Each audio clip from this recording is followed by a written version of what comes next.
নমস্কার ফ্রেন্ড, আজকে ইউনিভার্স যে ঠাকুরকে তুমি মানো, সে ভগবান, তোমার ঈশ্বর তোমাকে কি জানাতে চায়?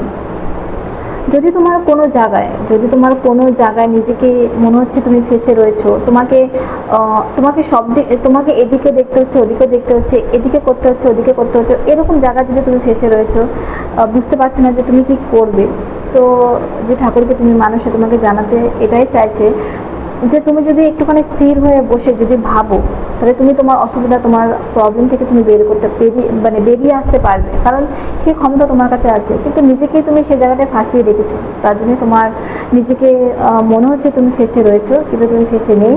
তুমি যদি চেষ্টা করো আর তুমি যদি ভাবো, দেখবে তুমি সেই প্রবলেম থেকে তুমি নিজেকে বের করে নিয়ে আসতে পারবে। ঈশ্বর তোমাকে এই কথা জানাতে চাইছে, আর জানাতে চাইছে যে যদি কোথাও তোমার টাকা পয়সার দিক দিয়ে মানে কেউ যদি তোমার টাকা, কাউকে তুমি টাকা দিয়েছো, ধার দিয়েছো, কিন্তু সে তোমাকে ফেরত দিচ্ছে না, এদিকে চাইতেও পারছো না, তো ইউনিভার্স তোমাকে এটাই জানাতে চায়, বা যে ঠাকুরকে তুমি মানো সে তোমাকে এটা জানাতে চায় যে মানে সময় এত পরিবর্তন হয়ে যাবে যে সে বাধ্য হবে যে তোমার টাকাটা ফিরিয়ে দিতে। ঠিক আছে? তো এই ইউনিভার্স যে ঠাকুরকে তুমি মানো সে তোমাকে এই কথাগুলো জানাতে চায়।